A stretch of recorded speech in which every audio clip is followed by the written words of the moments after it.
I'm Lene. 12 years ago, I founded an educational consultancy in Denmark.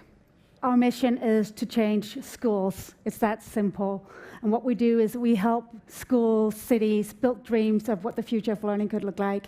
We help design schools, we help design learning spaces, or actually we facilitate how people could do that themselves. So that was just a bit about myself, but I'm not going to talk much about our work. I'm going to try to lead a conversation here with great new and old friends. So if we could just start out, everybody just introducing yourself briefly.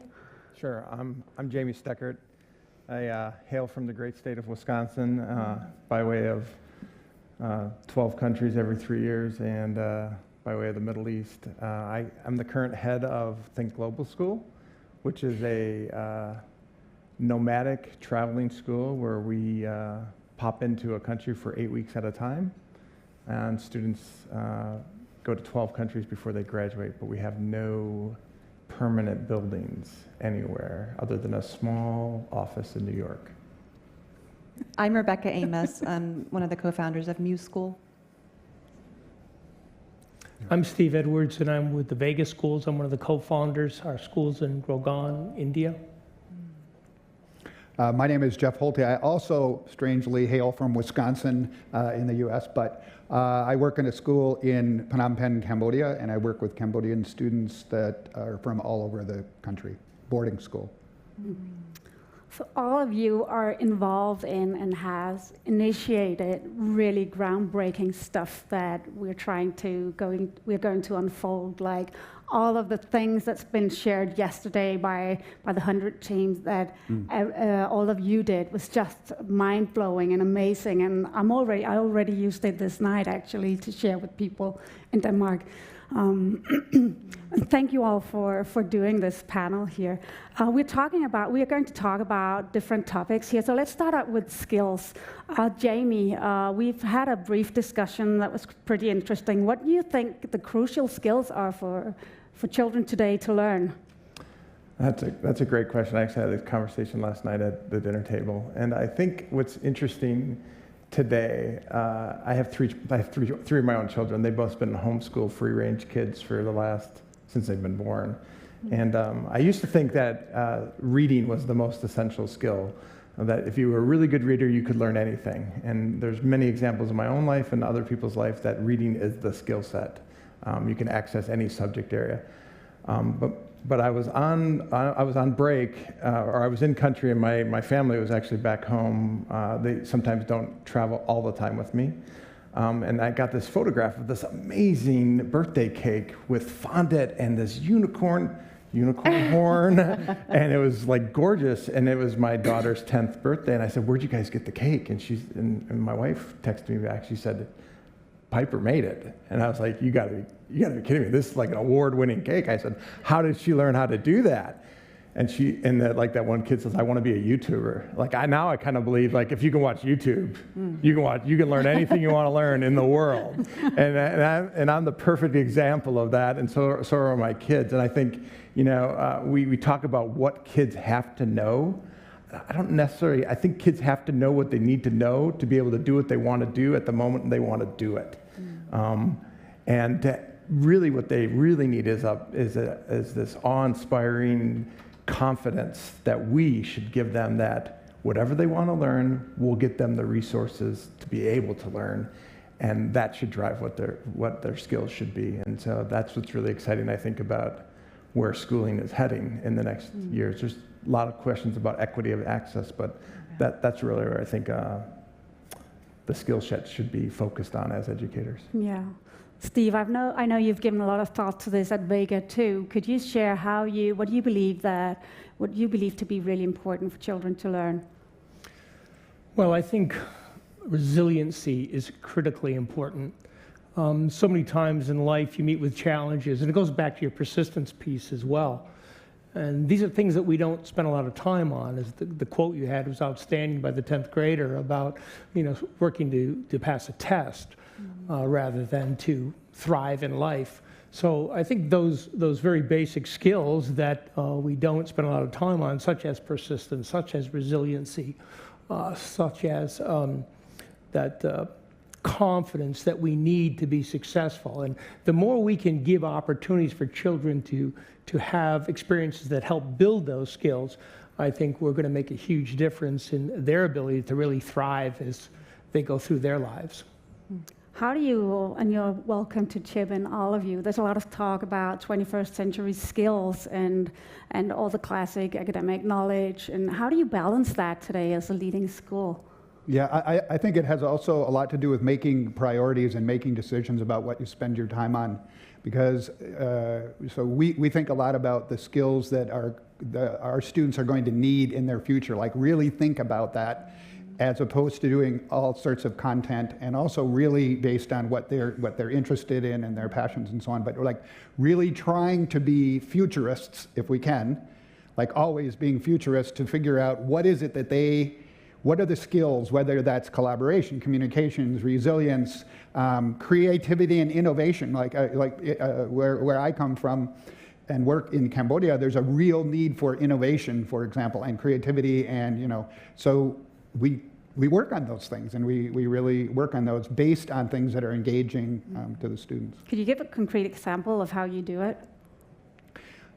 Yeah, there are many examples that we're even currently doing. One current thing that we're doing is, for example, they just discovered the first dinosaur footprints in Cambodia this last year. The government did. So our students found out about this, and what do you want to do about that? Well, we should investigate that. And so they've been working for months on the idea of talking to paleontologists all over the world. So there's a lot of questions raised. For example, what do you do about dinosaurs? Like, there's never been dinosaurs talked about. How would they communicate these dinosaurs to all the people in the country? And so our kids have to be thinking about 20 different skills about communicating, about science, about connecting with paleontologists to learn the science and learn things. So all of those skills are a lot of problem solving, a lot of creativity, a lot of imagination, all tied together into one thing. I think Jeff emphasized something really important as well, is the focus on skills over content. So much of education is focused on content, but content will come and go. We can find the content if we need it, if the interest is there, but the skill set we'll need forever.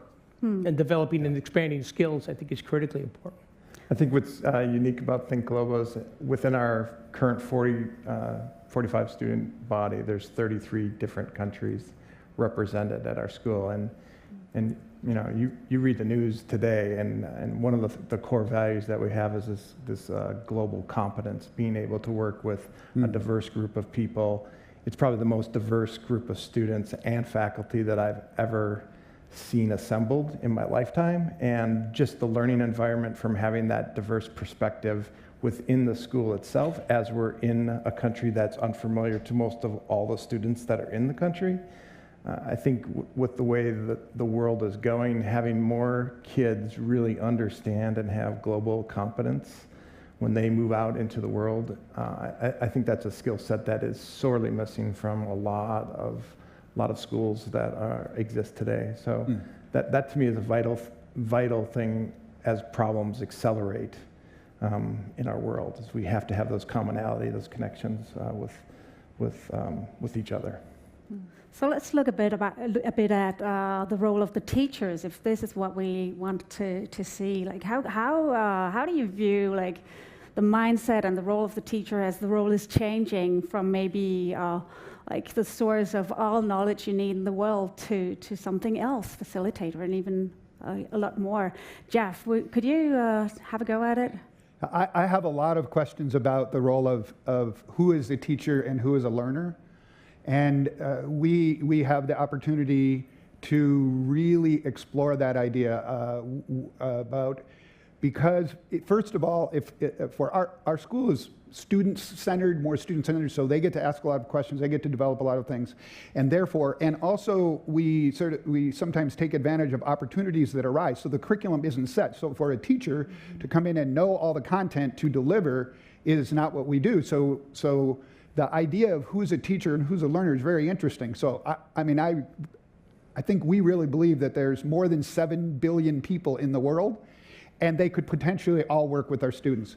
And this is actually very, very doable because of technology. So for example, we have all kinds of people come in as volunteers for an hour. People come to our school for a month, for a week. We also have we have a mixture of certified teachers from around the world, but also a lot of interns and mentors and everyone who is appropriate to the learning that you're doing. So we sort of think about the teachers fitting the learning and not have it's not all set ahead of time. And so therefore it's really exciting for learning when you can have the best people in the world to teach you music or teach you about dinosaurs or something like that. So for us, the whole role of who is appropriate for the learning is we're really trying to explore that. And it's very powerful to think about how to do that in all simple ways, complicated ways, and so on. So what are the adults around the kids that are actually there doing to help that process? I mean, we have facilitators. You were talking about facilitators. We don't really have anybody called a teacher. We have some people who are certified teachers, but they really facilitate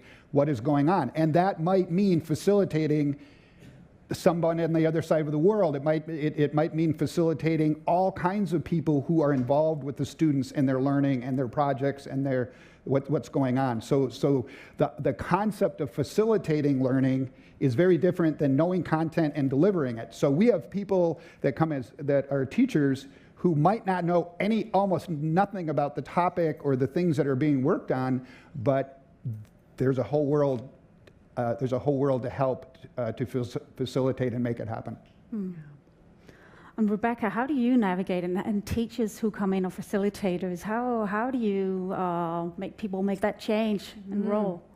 You know, it's funny, when I started in this world of education, again, working in early childhood, I remember reading something from Reggio. You know, we know Reggio Emilia and all of that, but I remember there being a quote about the teacher and the student learn together. And so I thought that was brilliant, and I loved it. And so I think the biggest thing for us at MUSE is that respect between the teacher and the student, or the instructor, or the advisor and the student, or the facilitator and the student, because literally I can go and listen to a 4-year-old share their passions, and I learn something from them. So I think that's a really big deal, is to have that open mind that I'm not the one that has all the knowledge. They're bringing beautiful things to us. So when we hire teachers, we want that. We want them to be open to that and to be resourceful around putting students in the forefront. Yeah. Mm-hmm. And Stephen, you don't call it teachers. No, we call our teachers learning leaders at Vega. And you know, a critical piece for me is, do the adults let learning happen? Or do they stifle learning because they follow a script? Jeff gave the example of the dinosaurs. You know, at Vega, one day the AC went out, and when the AC goes out in India in July, it gets pretty warm pretty fast. So second graders said, you know, teacher said, what can we do? What do we do? They said, let's build our own AC unit. So that's what happened that day. The kid said, let's get to work. Let's figure it out. What can we do? How can we build this? It's capturing that teachable moment. And teachable moments occur all the time. And if we just let them happen, we can get whatever, you know, content needs to be in there, or whatever skills we want, as long as we, you know, allow that kind of learning to take place and ties to the passion or the interest at the moment. Yeah. Jamie, what does a teacher's day look like? I think global, in whatever country you're in at the moment. It's an intense day for 8 weeks straight, and our teachers are not only just facilitators, but they also live and breathe in a very closed community as we travel. I think I want to go back to is last night I was talking to a couple people at the table, and I believe that teacher education programs are actually part of the problem that we suffer a little bit. Mm-hmm. We actually have to de-school teachers when they come to our school, and I would imagine that everyone on the stage does the same thing. But I've come up with this theory that I believe that teacher education is this false dichotomy. You're either a great classroom manager, and I call it the enforcer, or you're this great entertainer. You entertain students.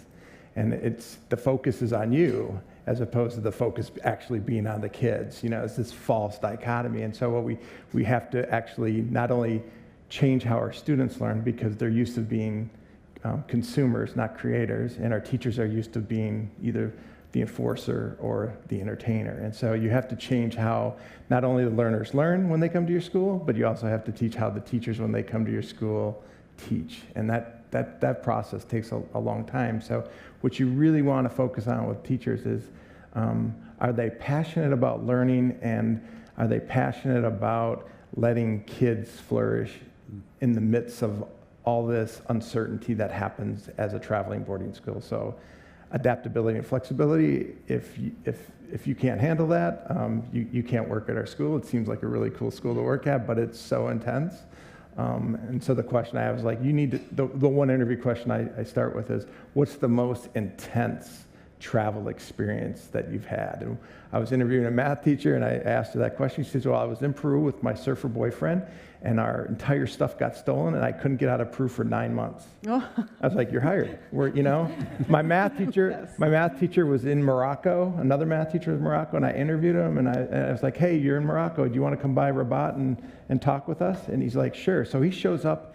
He's backpacking. He shows up in a tie with a dress shirt, and I'm wearing a t-shirt and jeans because that's how we roll, And I was like, where'd you get the tie and the t-shirt? You were backpacking. He said, oh, I went to the souk. I rented this gear for 5 minutes for this interview, and I'm giving it back after the interview. And I was like, oh, dude, you're hired, man. Like those are the kinds of creative kind of people that, we try to attract at Think Global School. So. That's great. So a lot of the schools we meet in Denmark and around the globe, they do feel constrained to some extent because of the assessment system in different countries and also in their individual school. And you guys have had a chance to actually put it together more or less maybe the way you wanted it to. So what are the secrets to building an assessment system that actually works to the students' advantage? So who would like to? I'll jump in because I think not a lot surprises me in my 25th year of education, but I had an amazing, one of my staff members said, you almost cried at this meeting. And I was like, yeah, because it was so beautiful. We just finished our term in Botswana. We have redesigned our whole entire assessment model. And I had 6 faculty members sitting around a table creating their end-of-term reports with students' reflections, and I had all the teachers contributing about one particular student, and they did this 30 times. Most of the time in regular schools, you have a list of 50 drop-downs that you can put on a report card, like plays well with others, or but this time we pushed out these narrative transcripts, which we can also convert to formalized transcripts like everyone else sees. But the parent reaction was like, you really understand my kid? And I'm like, yeah. And part of the transcript actually is a self-reflection piece on this transcript of what they do. And that doesn't happen very often. It happens very rarely in schools that diverse faculty members from different departments sit around, talk about a kid for 15, 20 minutes. The advisor goes back and writes this a massive narrative report. They show their fellow faculty members what this report looks like, and we make tweaks on it based on these feedback loops. The students pretty much know what they're getting when they come out of that session. And so I think assessment, there was an old saying that you tend to teach the way you assess. So if you're going to assess, Scantron with multiple choice, you're going to get Scantron multiple choice kids. Mm-hmm. So. Our assessments are what we were recognized for here at HundrED, the Meuse Blueprint. And with that, it's something that's generated with all of our specialists, with all of our advisors, with the student, and with the parents as well. So it's this beautiful document that follows the students from the day they start at MUSE until they leave MUSE. And that to me is beautiful because it's not just the teacher saying, well, this is what Johnny's doing, but the student has a voice, even if they're 3 years old.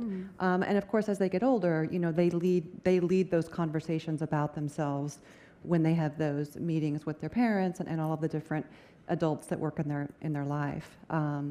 So the blueprint it's a different way of assessing, obviously, but it's also, again, something that's much more authentic, in my opinion. Yeah. Assessment is also about knowing whether it works, what you're doing. So how do you know it's working? Yeah, I would like to just say something about, to reiterate the idea of authentic. I mean, I think connecting assessment to what you're actually doing and is it working? Are they learning? And also the idea that students have to be a part of that, because it's very powerful when students, they're some of their own strongest critics about what they're learning and how they're learning.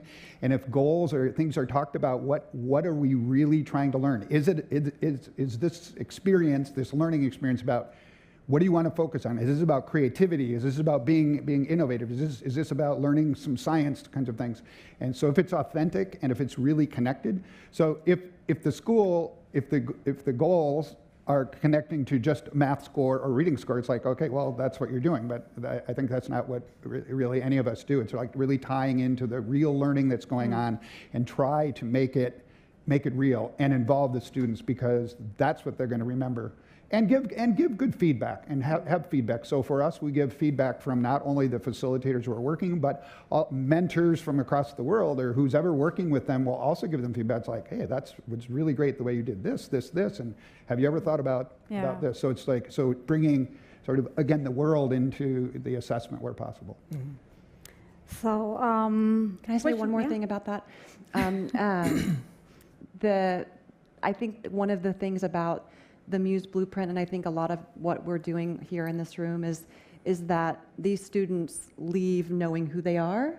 And, you know, I don't know if I could say that as a 16, 17, 18-year-old, or even a 10-year-old. So I think for the MUSE Blueprint, for us, the student knows they knew who they are, and not just academically. I just think that's huge. Yeah. This assessment piece is such an important piece, and I think it's worth spending time on. But just a moment for audience participation. Raise your hand if you're 47 years old or younger. Okay. Okay, you could have all been in my classroom. Some of you probably lied about your age, and I'm sure some people didn't raise their hand. But I say that because my transformation throughout my career has, you know, think deeply about what you value and what you believe in. And what you assess is what you say you value. You say, that's what's important. So if you're assessing something, you're sending a message to everyone that this is really important. So I think we have to step back and really look at your core values. What do you believe as an individual, as an organization? And that should drive what you assess. Because so many times we see these core value statements, no matter where you go, everybody's got their core values. But how you evaluate your children or what children do, does that really match what you really believe?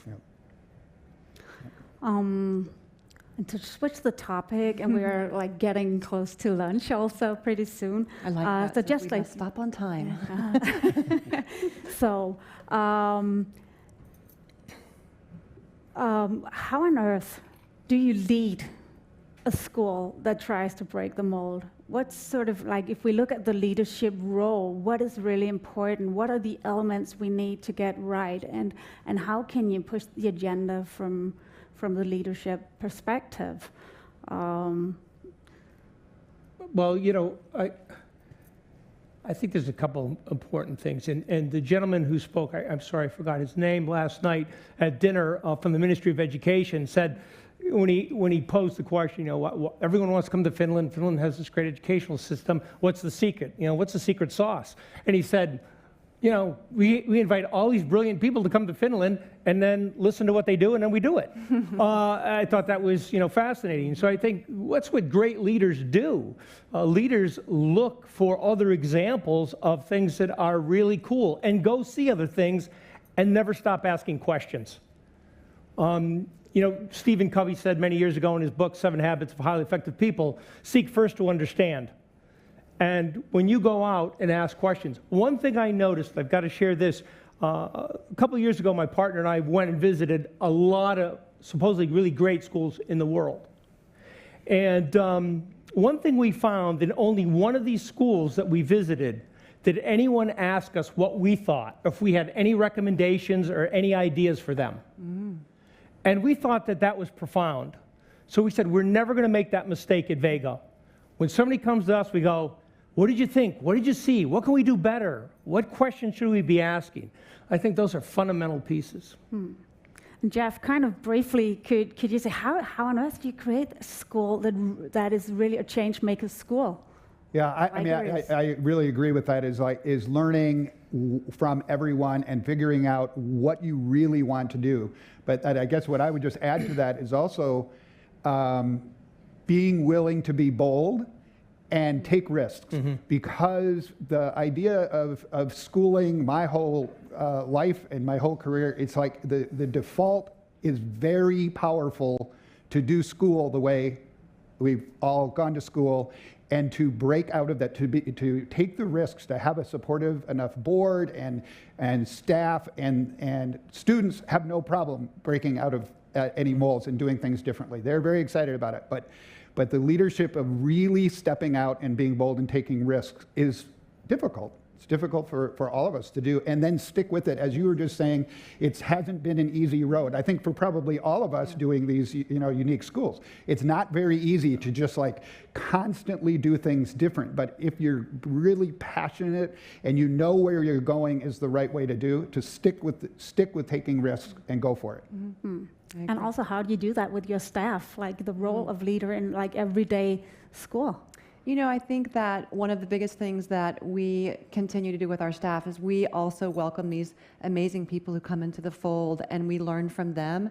I think, too, we provide an environment for them where they feel known, they feel accepted, they feel like we see them just like we see the students. So I think we've gotten a bunch of different people in our world that support what we do. There are times where we've had people that don't support what we do, and we know that they're not welcome anymore. Just to say it bluntly, I think that's the piece.